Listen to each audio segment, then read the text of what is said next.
Hello and welcome to the first official live streamed episode of the podcast, the Unfounded podcast, that is.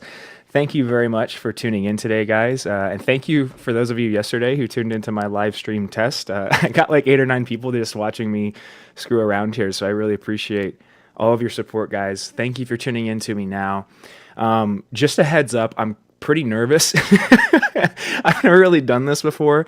There's a lot more going on behind the scenes here that I'm not usually privy to. So I'm going to try to, at this point, I'm not going to be focusing on any of the comments that people are commenting live. I'll do those after the fact. I'll go back and reread them and comment just because I need to kind of keep my train of thought going. I need to keep myself focused on the topic so that I produce a good podcast for the audio listeners as well. Okay, but first, before we get into it, and also, as you may have recognized already, we're not going to have any... here, let me turn myself down a little bit, actually. I think I'm feeding back. Yeah. We're not going to have any music in the live version of this because that music is added post production, so you're not going to have any music with me talking. This is going to be just exactly what I do when I'm producing the podcast, and you'll be able to watch me do that through that process. But as I've said before, it's kind of cool because I have the ability to show you my screen, as you can see right now, and kind of give you a better idea of what I'm looking at, and also some proof if we need proof at certain times, right? Of first-hand, second-hand sources, that kind of stuff, right? All right. But first, before we get started, let's go ahead and go through some of the websites that I got here pulled up. So this is going to be my Instagram, guys. If you guys enjoy the podcast, please consider sharing, subscribing to my Instagram, my Facebook, and my YouTube channel. I am live right now on YouTube as well. So you can find the podcast now on YouTube or Facebook live as you're doing right now. But those URLs are Instagram.com/theunfoundedpod. For Facebook, it's Facebook.com/theunfoundedpodcast.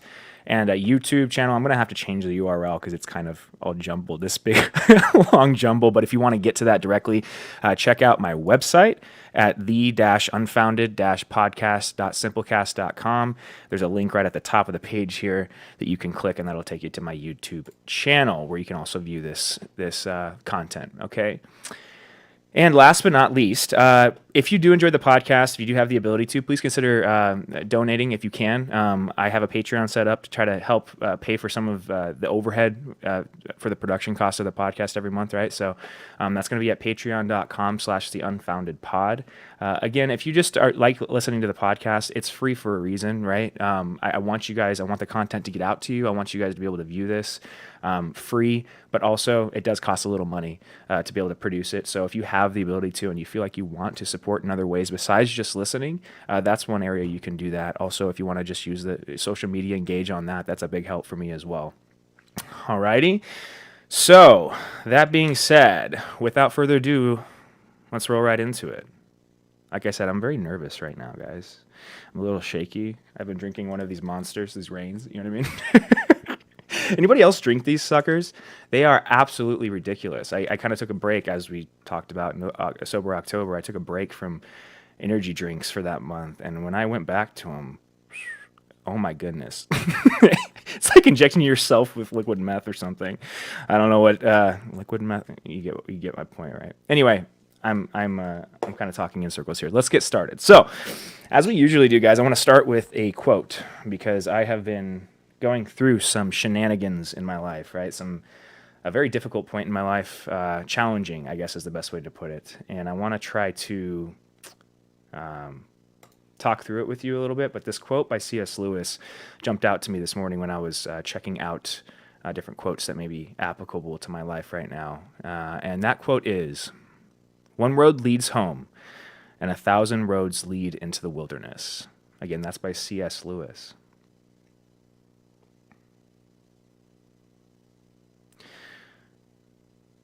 It's so easy to get distracted modern day. There's so many ways that there's so many things out there grabbing for our attention. I was watching an episode of the Joe Rogan podcast. Oddly enough, this episode keeps on getting recommended to me. Like, I don't know if you guys have ever had that on your YouTube channel, but if you let it autoplay, it'll keep playing the same thing over and over again. It's been doing this with this one specific episode. Let me see if I can find it for you here. actually. Let me switch over here so I can actually give the name of the guy, because it was very interesting, actually. This they were talking about the social media movie. I forget what the name of it is. Again, I'll try to find it here.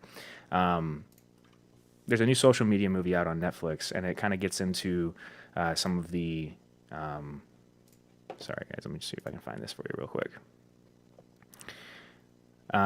It kind of gets into. I'm not gonna be able to find it. It's just gonna distract me. The ways in which social media are changing fundamentally the way that human beings interact, the way we think about problems, the way that we approach problems, period. And I kept on getting this podcast replaying over and over and over again. And one of the things it made me realize was that we are, and I realized this in myself as well. Before I get too far deep into it, I've had quite the month here, right? I lost my job, as I went through it a couple episodes ago, right?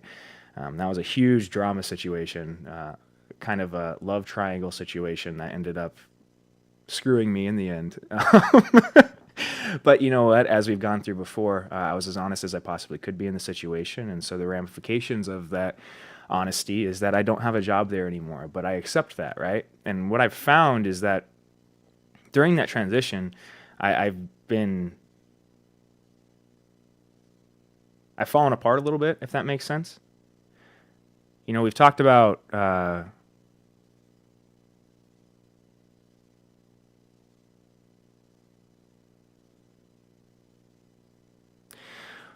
when I started this podcast, I was coming out of a place where a place of extreme isolation, right? Where I was dealing with disappointments in love, also disappointments professionally, and isolation socially. And out of that isolation came this project, this idea that I needed to try to find a way or a means of enunciating what the proper method of approaching life is, right? What the proper perspective is. And that's how this podcast started. And as I've talked through these different episodes, gone through these different episodes, I think I've identified a couple of aspects or areas that you need to focus on, that I've tried to focus on and apply in my life that have worked for me. And one of those things that was working for me when I was in Colorado was a certain amount of discipline, a certain amount of structure, a certain way I would approach the day. And it was a hard process to initiate inside myself, because discipline is something, structure is something that we often avoid. Something I'm very familiar with. If you've ever been in the military, it is Veterans Day. Happy Veterans Day to all of my fellow veterans out there today. Thank you for your service, guys. We wouldn't be here today without you. But anyway, that one of the experiences you'll find you'll have in the military, if you've ever been through the military, is this lack of freedom, a certain lack of autonomy. Certain structure that goes along with that, though. And for me, getting out of the military, one of the aspects that I kind of took a more negative perspective on is I might have to turn the notifications off. I think it's notifying me that I have viewers. Yeah. Let me go ahead and turn the notifications off real quick. Sorry about that. No, I better leave it. I don't know if I'm going to screw anything up. Anyway, is that I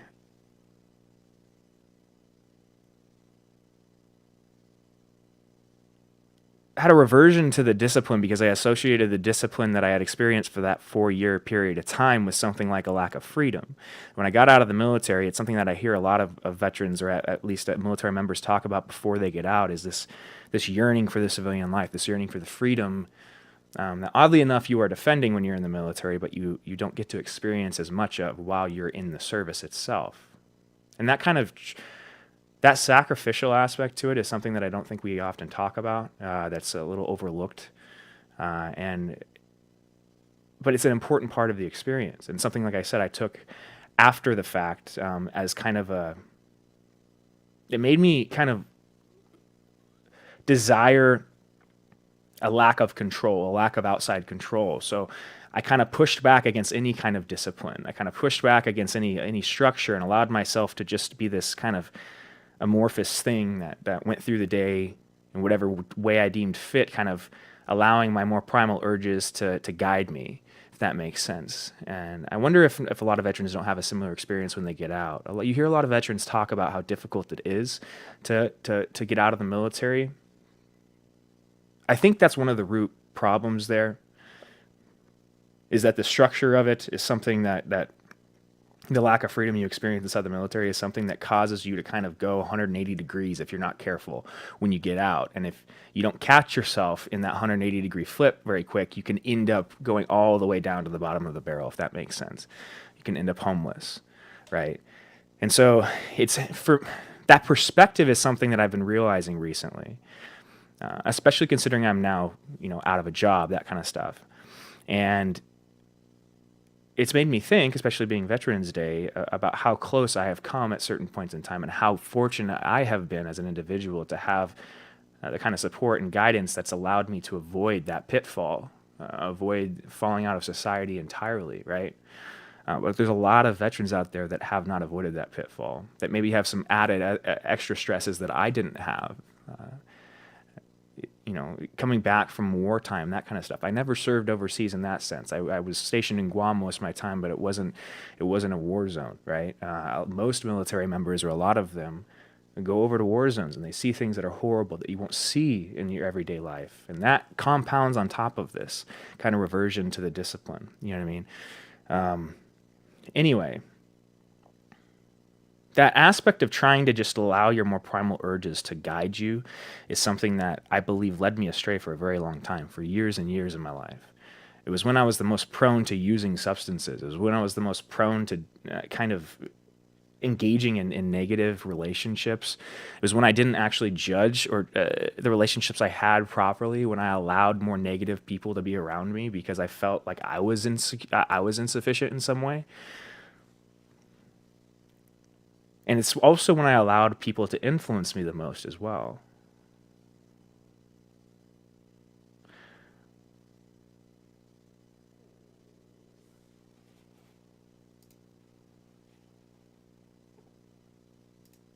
One road leads home and 1,000 roads lead into the wilderness. There's so many ways that you can be led astray in this life, because I truly believe, and we've gone over this before, that there is a very specific path you're supposed to walk as an individual, that each of us individually are very, very unique. What defines you and how unique you are is not ego-based.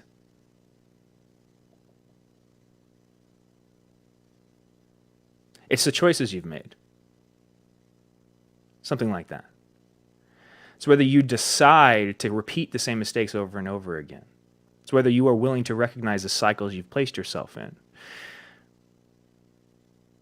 What I think C.S. Lewis is getting at is there's many ways in which that cycle can take place. People, things, substances, anything in the world can be used to distract you, can be used to kind of lead you astray, to pull you down, to weigh you down. But that no matter where you are, no matter the circumstances of that cycle you're in, there is always one path out. One.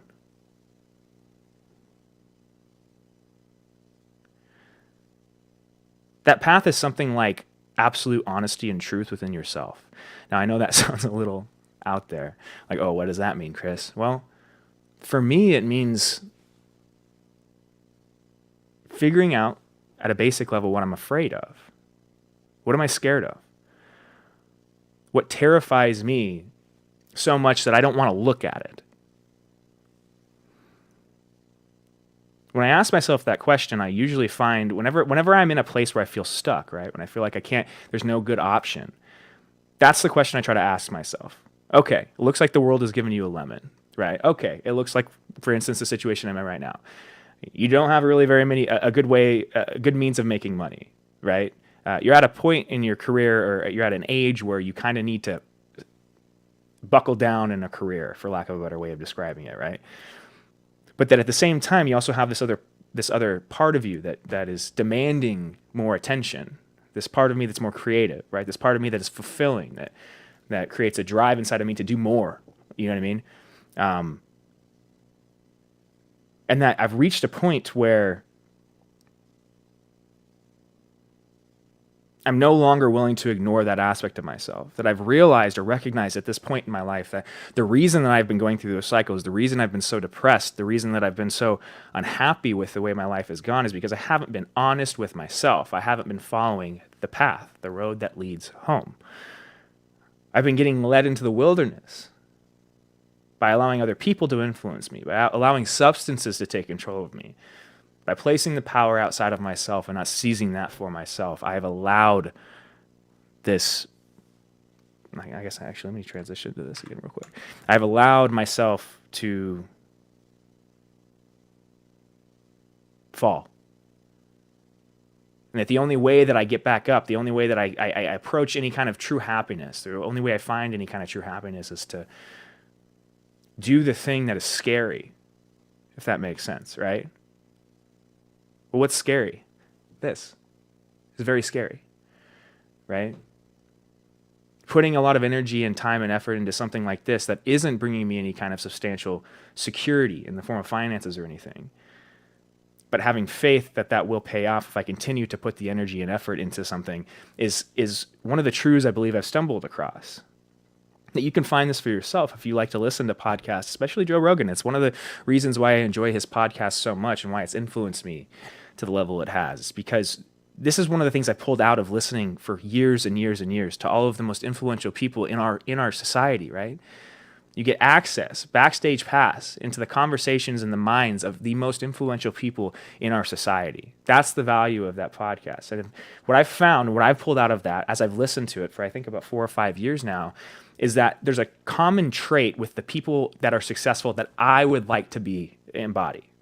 Right? There's many different definitions of success in this world, but the kind of success that I want to embody, the people that have gotten to that place have done it through this kind of truth. That's what I've associated with it. It's something like utter honesty with themselves, bravery, courage, vision, leadership, that kind of stuff. The ability to see where you're going to go before it's defined, right? Being the thing that blazes the trail is the thing that makes those people different. It's the thing that sets you apart from the herd. And so what I'm trying to do is apply that in my life and see if it works, right?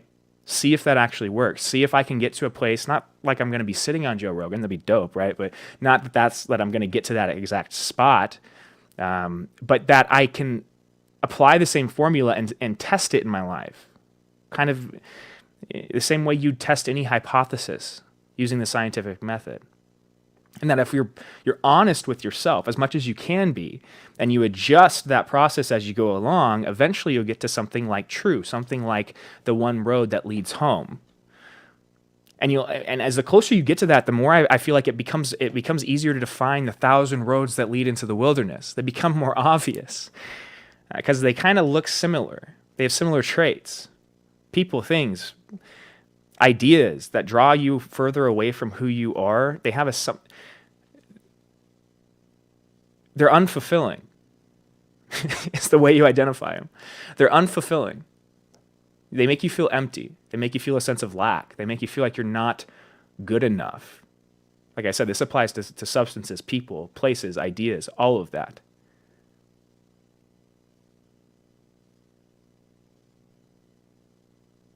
But that it's very easy to fall into that same routine, that same kind of cycle. That as I kind of started, I know this is a little disjointed, guys. Again, apologies, but like I said, I'm trying out a new process here, so it's a little bit disjointed. That one of the things that led me astray when I left Colorado, and I've gone over this in other episodes, was that I put too much into moving, into jumping again to a reset in a sense. That I viewed the job that I was coming out here for and kind of the transition, the move itself, as a way to fix everything. Start fresh, right? If you hear people talk about that, let's start fresh. While that impulse may seem good on the surface, what it does is kind of hides the aspects. You will hide the parts of yourself that aren't well put together when you do that, because you won't properly identify that you are the thing that's causing the issues in your life. And if you place the responsibility externally, like the world's going to fix that for you by moving you somewhere or something like that, then you fail to actually fix the problem, and it comes back and repeats itself, right? These cycles, like I'm saying. So when I came to Las Vegas and I started this new role, I started to fall away from, I'm sure you listeners have noticed, that the production of this podcast started to slow down. that my ideas stopped flowing as well. That there was a couple episodes that I, at least from my personal opinion, that just didn't quite hit as hard. That were a little more disjointed. That you could hear throughout it that my struggles with things like weed and nicotine and stuff as I went through those, that those were not necessarily going away, that they were getting worse. And as that process started to take place, as I started to realize that I was getting further away from the path, the road that leads home, I started to feel the same panic, the same despair, the same kind of sinking hole feeling that I felt before, that I've recognized before within myself. And this fear started to grow. Oh shit, I know I'm in the same cycle. How am I going to stop this? On top of that, all of the complications that went along with that new workplace started to happen as well. The whole love triangle issue. The fact that the business itself, I think I was being taken advantage of in certain ways, that I wasn't being leveraged properly. Right? That I was being held in a place that I wasn't happy again. And so the point that I've come to now is that the reason that I repeated those lessons, the reason that I went back through that is because I wasn't properly put together still. I'm still not. There's still ways that I'm going to be insufficient. But that I wasn't following the road. I was following one of those thousands that lead into the wilderness, because they lead to the same place, something like a stuck, sticky feeling. You know where you're not, you'll know when you're not where you're supposed to be, if that makes sense. Well, I don't know if that's true. I've said before that you're always where you're supposed to be, in the spiritual sense. That you are where you are for a reason. The reason you're there is something like you even if it's in like the shittiest scenario you can think of, those times when you're just like, why me, kind of a thing. Well, there's always a reason you're there. So if you're asking the question, why me, that's a good start. There will be an answer, but you have to be ready to hear it. You know what I mean? Why me? Here you go. This is why. What happens a lot of times when we ask that question is we're not ready to actually take or recognize the aspects that we have control of. We're very good at identifying how the world has been really mean to us and how people have been really mean to us. But we're very shitty at identifying how we have been mean to ourselves. That when you don't allow yourself to follow this road I'm talking about, what you do is something like a disservice to your spiritual self, to your soul, to your deep self. That I believe truly that one of the things, the aspects of this experience, that one of the aspects, this last year, 2020, one of the reasons we've been going through this is because we are being called out in a certain way. Humanity is being called awake, it is being demanded to wake up. And I believe, as I've gone through before, that it's something deeply philosophical in nature, that this is an evolutionary process that's taking place, but that evolution takes place over millennia, not over the life, the period of a human life.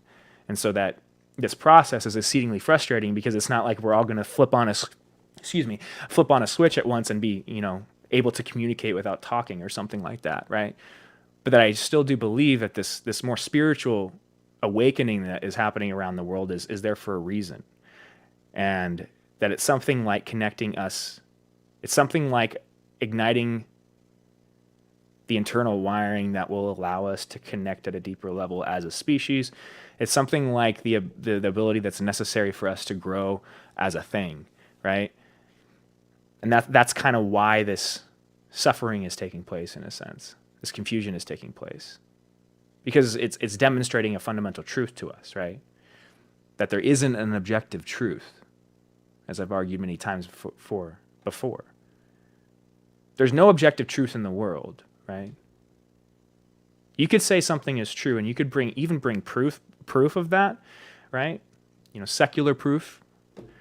But I can go and find 1, 2, or maybe thousands of people that would disagree with you, that will not accept your proof as true.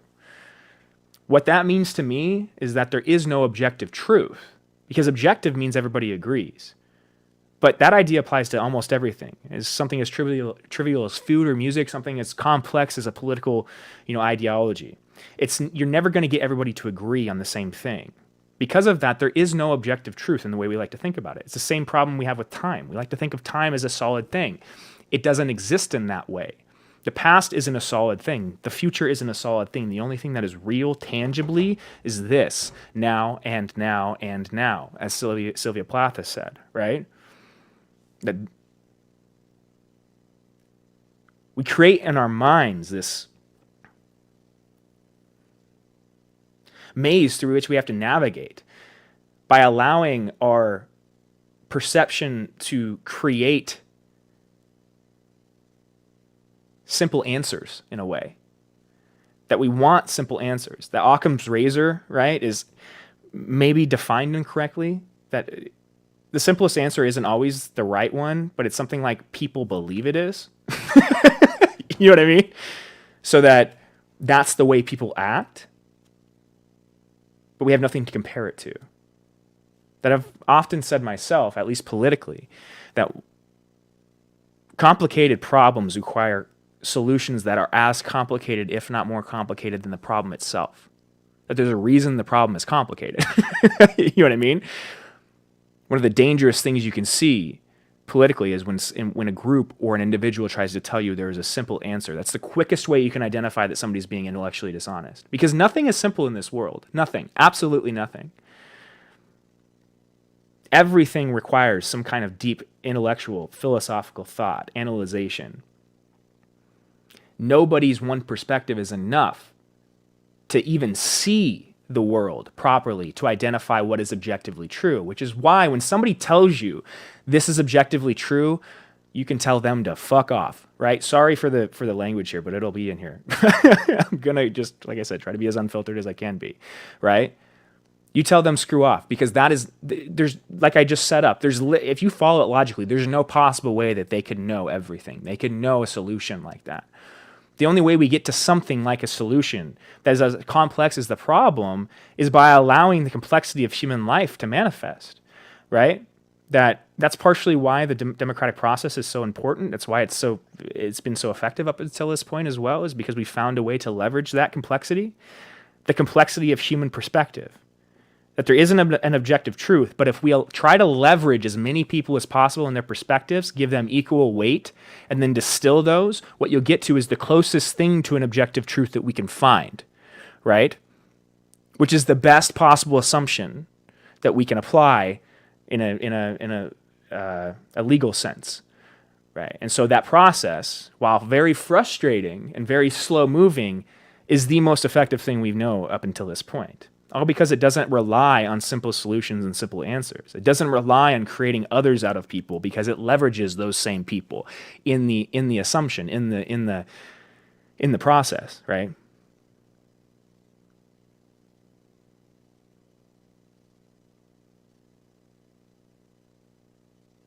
We're at a crazy time in history, especially in the history of the United States here, folks.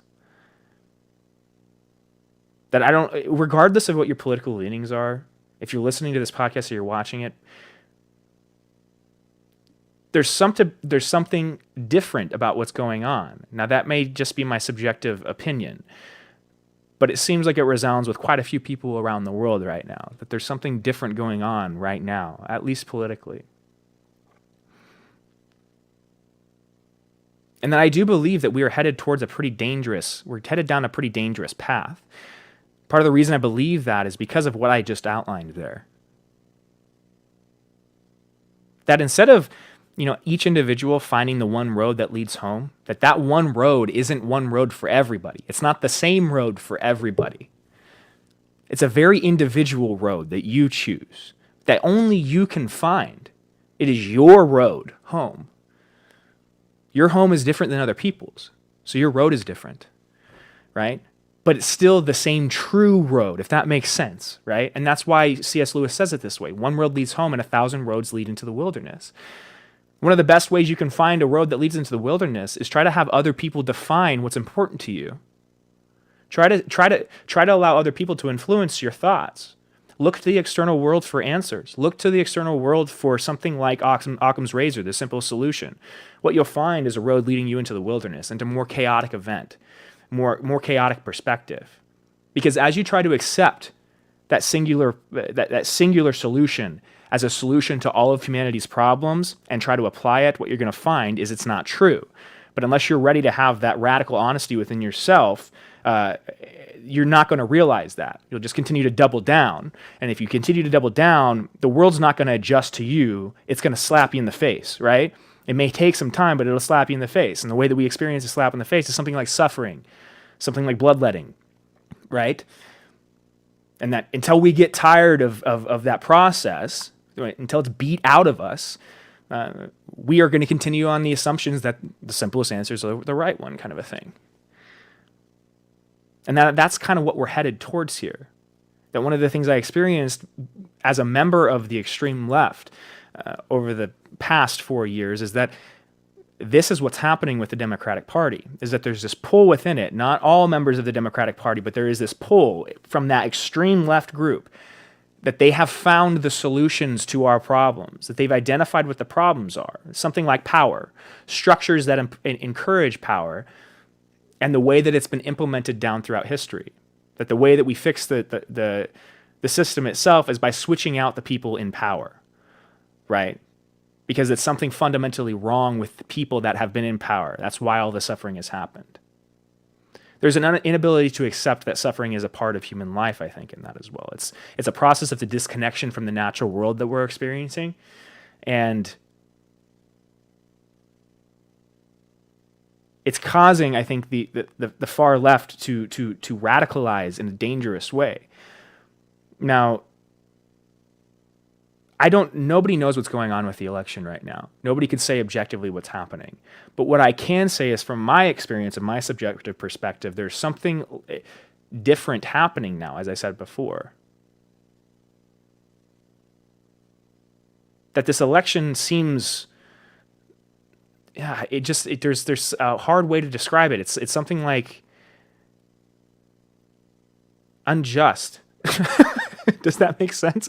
Now, full transparency, I voted for Trump, right, this time, which is a pretty radical change from who I voted for before. I voted for Hillary 4 years ago. Like I said, I was way far on their left before. But that trying to be honest with myself radically over the last 4 years, this is one of the things that led me to, was that I felt that Trump was a better solution for this problem. Now, I'm not saying you should have agreed with me or not. Like, you have to do the same process within yourself and find your own truth, your own subjective truth. It's necessary. But also, I've never seen something like this happen politically, where the groups themselves, the political groups themselves, at least one of them is trying to tear down the system at a fundamental level, that doesn't want to play by the system rules anymore, doesn't appreciate the structure that we've created here and the stability that inspires in the nation, that stability is actually what allows people's individuality to flow forth. And so what's happening, and you see this on Twitter and Facebook with all of the cancel culture that's going on, right? There's this inability to accept that there's other perspectives than the solutions you've held as founded. And the more we butt up against those other perspectives, the more we try to eliminate them, the more we're going to realize that they aren't going to go away. So that what I see happening here politically, regardless of how the election comes out, or how the election results play out, is that we're headed we are now firmly on a path that leads us into the wilderness. Does that make sense? Because we do have, and I usually am more critical of the right. Previous years I've been much more critical of the right, but I'm very critical of the left right now because I feel like a lot of this is coming from the left, the more radical aspects of this. When I say radical, like the thinking that there needs to be a revolution is actually an aspect that I have argued for before in the past too. That we need to tear down these systems, that there's something just fundamentally wrong with it, that because we've experienced all of this suffering, all this pain, certain minority groups, if we look at them in those groupings, have, as people define it, have experienced injustice, that kind of stuff. Sure.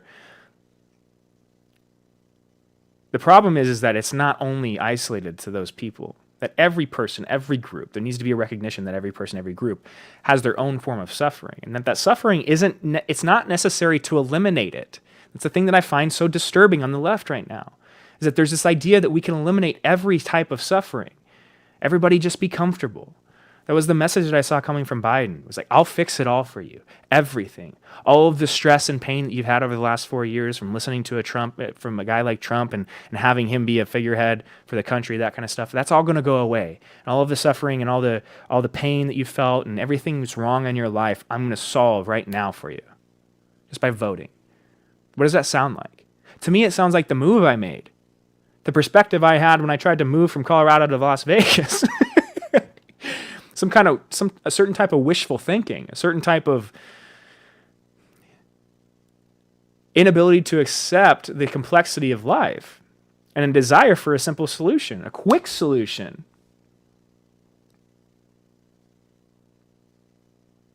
You don't have quick solutions without creating more problems.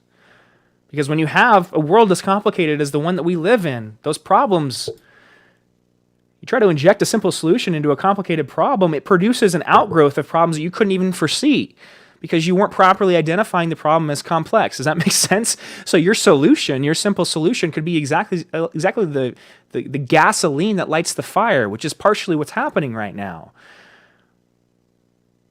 We're pouring gasoline on a fire politically. Secularism itself has led people astray, has led them away from this faith-based argument. Something like faith is the way you find one road, that the one road that leads you home. I'm not saying you have to go worship any deity, but that faith is something we need to detach from the religious structures and institutions itself.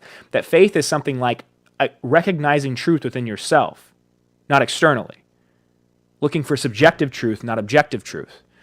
And then once you find your subjective truth, enunciating that as much as you can without imposing or infringing on other people's right to do the same.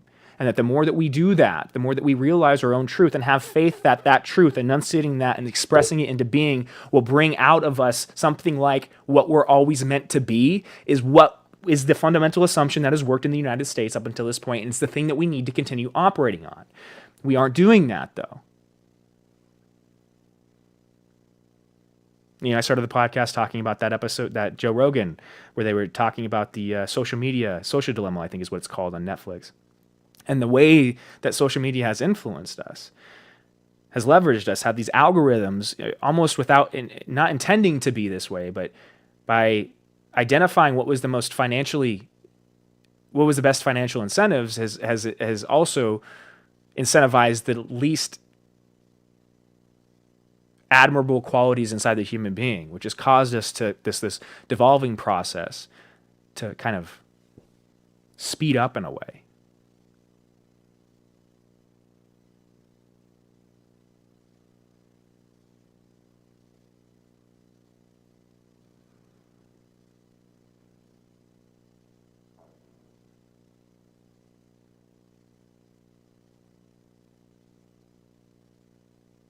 There is one road that leads home. It's not the same for everybody. It's not the same road for everybody. It's your road. Your road.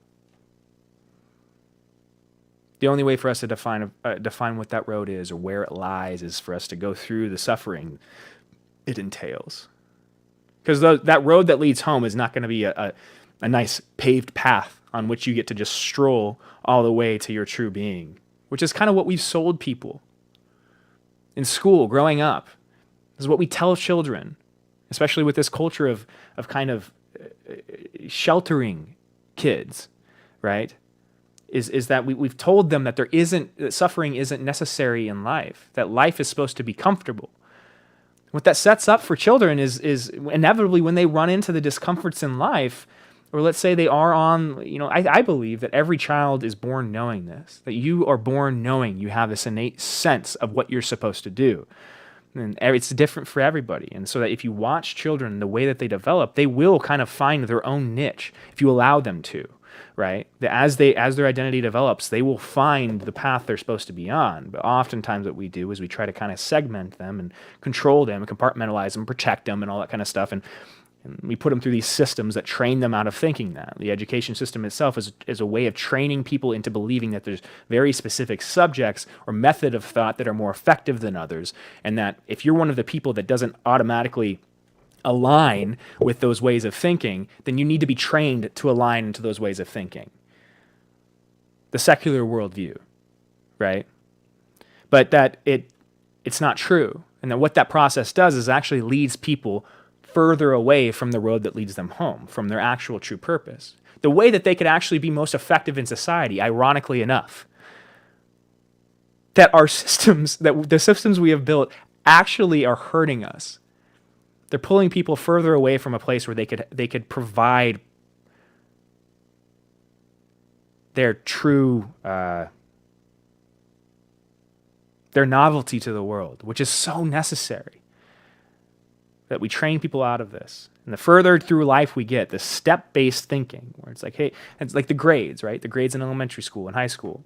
We tell kids that everything's segmented and safe, that we've created this ladder for them, that all you need to do is climb the ladder. Go from one step to one rung to the next, right? First grade, second grade, third grade, fourth grade.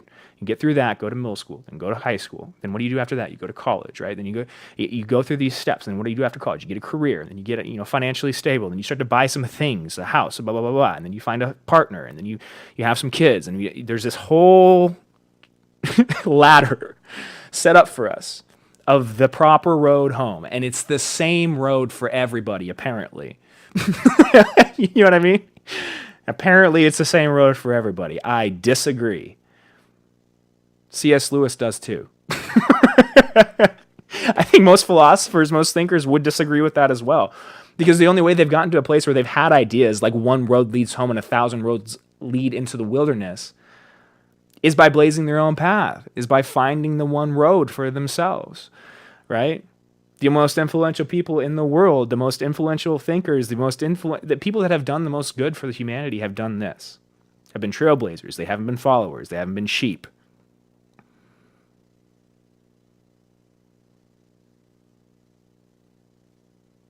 It feels good to have people support us. It feels good to have people agree with us. It's a very, very uncomfortable feeling to be the only person out there speaking, if that makes sense. It's a very uncomfortable feeling to be the only person saying a very specific viewpoint.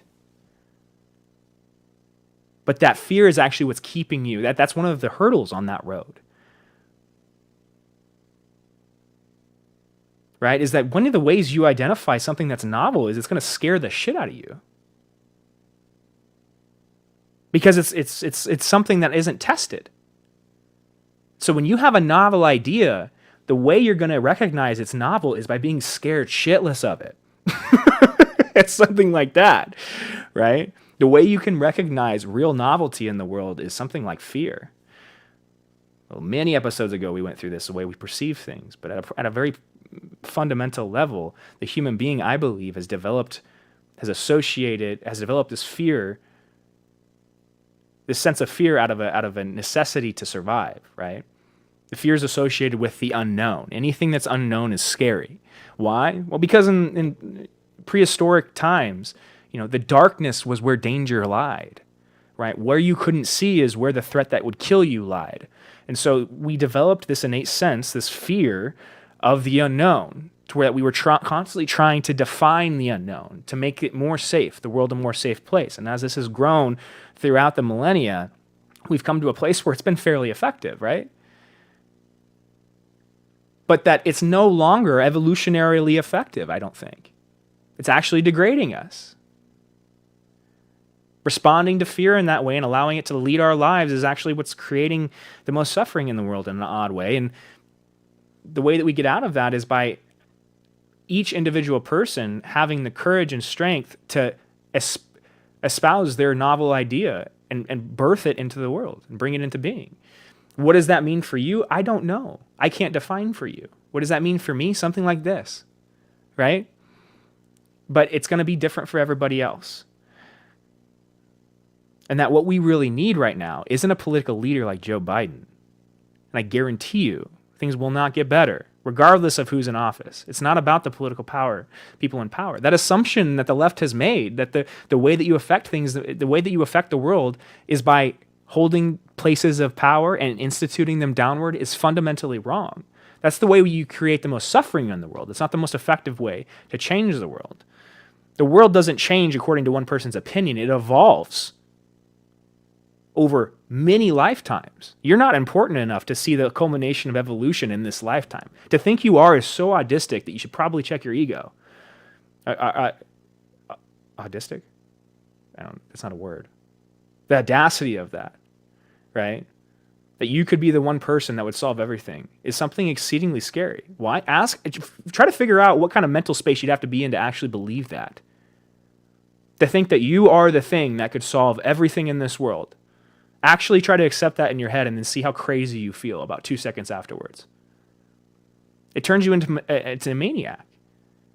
which is partially why I'm scared of Biden right now, because I'm not so sure he's in the mental state or has the mental capacity to understand that he isn't that savior. That nobody is. I'm not saying it politically. I'm saying it generally. No one person is a political savior. The levers of power are very ineffective. People are uncontrollable in that way. The world isn't that simple. That when we try to institute things downwards in that way, politically, what we get is a spreading of problems because we haven't properly identified the complexity of the system we're working within, which is partially why there's always a need for government to grow. Why no one program is ever enough to solve all of the problems within the world. Why there's always a need for more of them, right? And it's one of the more fundamental conservative arguments. That there's this fundamental desire within the human being to institute their perspective on people or in the world, especially when they don't agree with them. But that kind of tyranny is exactly what we're trying to avoid. That we experience that kind of tyranny in the most direct way by living under a despot and a king for most of humanity's existence. Before we broke away and formed our own union, that the founding fathers were living under tyranny. That when one person has all of the power, it's the way you recognize, that's the most obvious way to see what tyranny is. And how people in general are not, when given that much power, don't act properly. They do something like there is no way to act properly when given that much power. It's like, it was that quote, like, ultimate power corrupts absolute power corrupts absolutely. Right? That there's something, I think it's Benjamin Franklin that says that, if I'm not mistaken. Let's see if we can look it up real quick. Absolute power corrupts absolutely.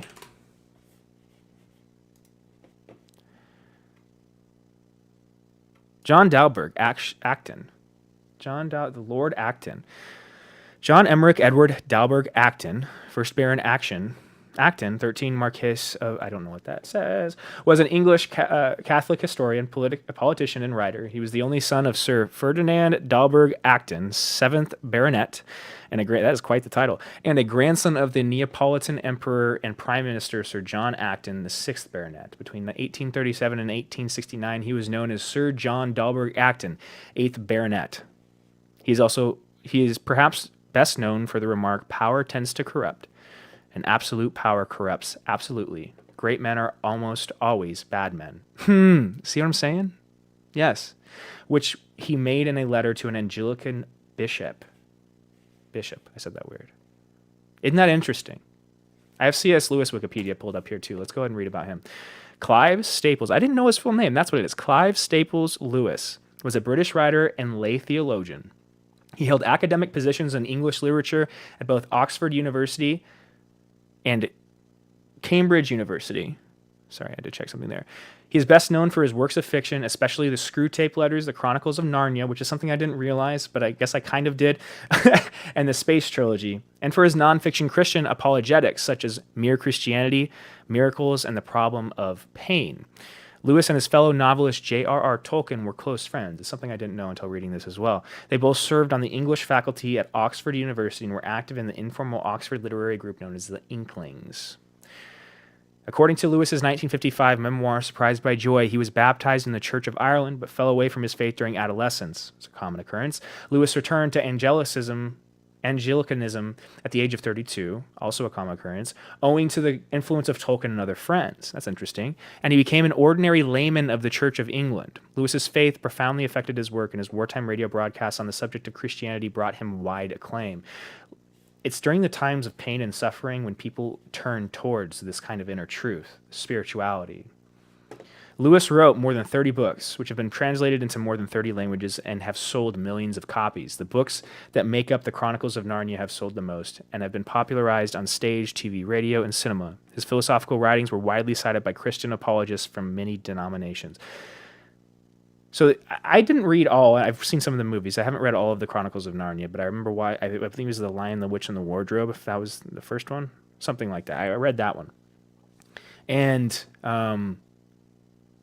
there's a certain sense. I love the way C.S. Lewis writes because there's the worlds he creates are so intricate and but also very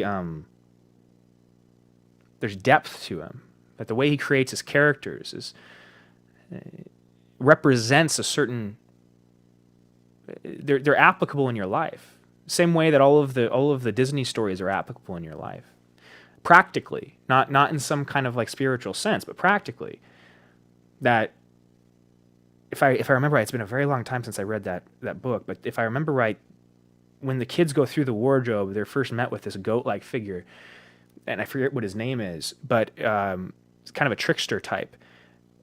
That, from what I can remember, like I said, this has been like decades ago that I read this book, but that figure is something like your conscience. There you go. Right? That and that it is kind of a trickster of sorts, right? That it kind of plays with you, it toys with you. It kind of describes to you the comedy within life itself, that oftentimes we take life too seriously. But that there is this internal dialogue you can have, that when they go through the wardrobe, what they're doing in some sense they're not going to another physical realm. They're opening up the communication, the doorway to a realm that already exists, if that makes sense. I think that's kind of what he's getting at. And I've argued for before, that I believe that there is this other plane of existence on which something like archetypal personalities prowl, and that they try to communicate with you, and that you have the ability to hear these things, to actually turn that on. Everybody does. That being an empathic or psychic is not something that you're born with. Maybe certain people are more prone to that, right? I don't know for a fact, but I do think and do believe that this is something like an ability evolving inside the human being, and that there's a necessary process for each of us to go through for it to turn on.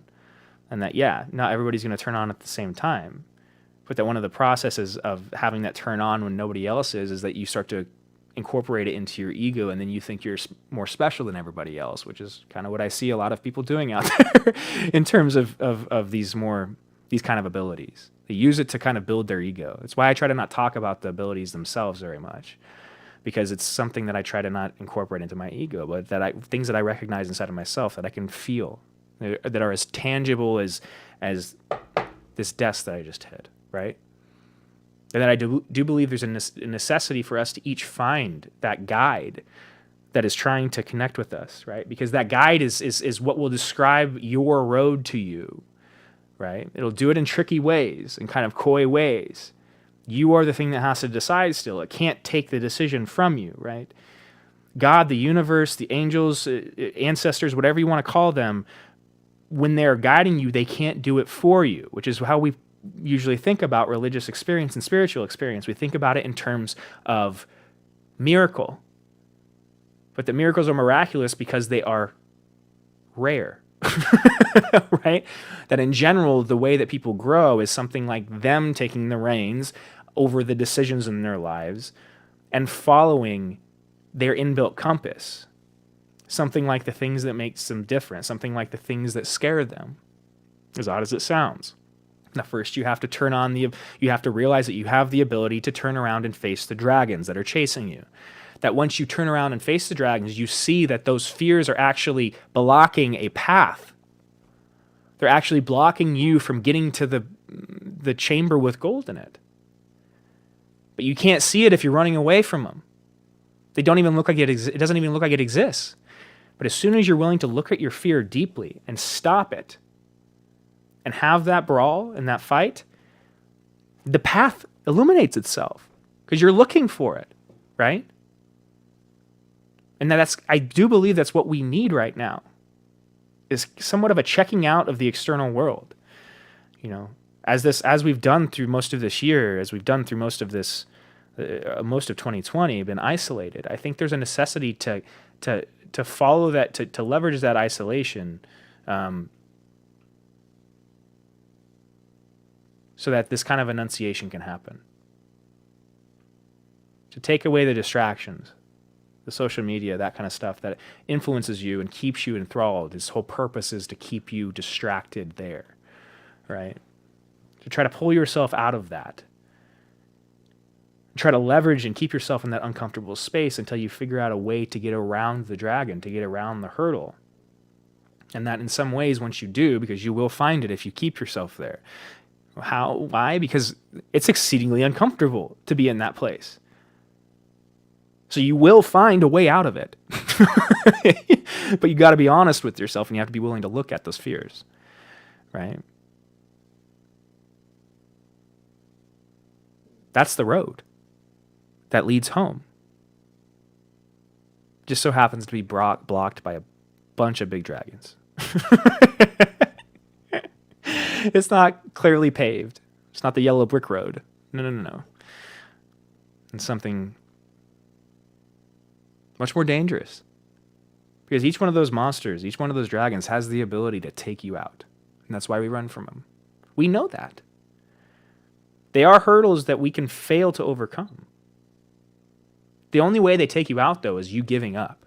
The only way that you ever actually stop the process of growth is by choosing it. Choosing to stop. What does that look like? Looking to the external world for vindication. Shutting off your faith. Shutting off the belief that there is a path that you need to follow.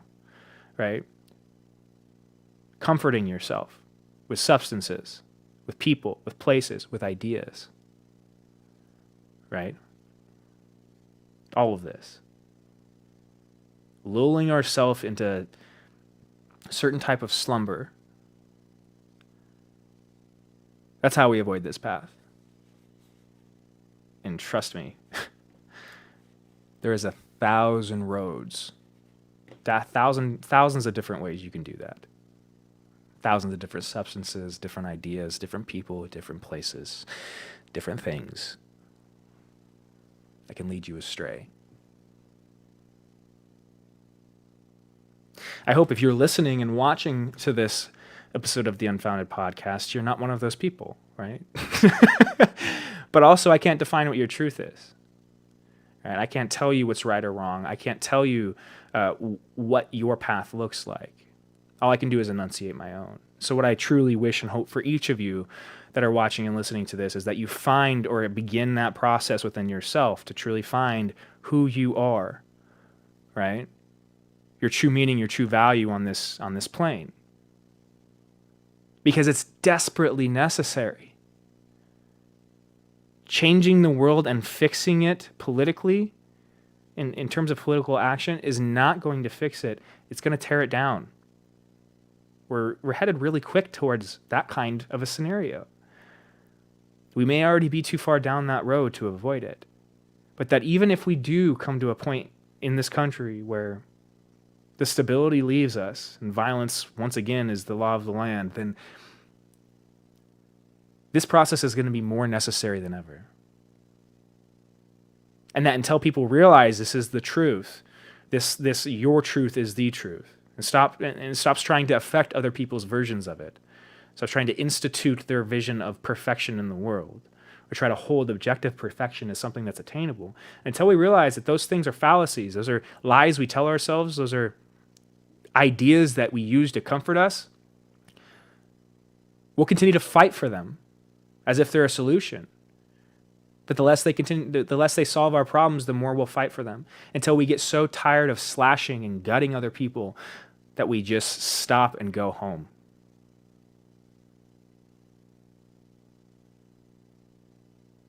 That we have no other choice but to stop, turn around, and try to find the road that leads us home.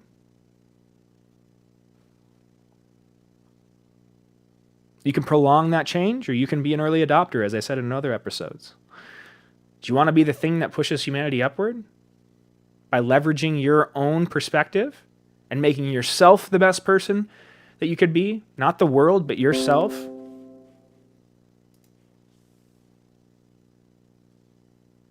That's the only way that we make this thing better. Every single individual person doing that.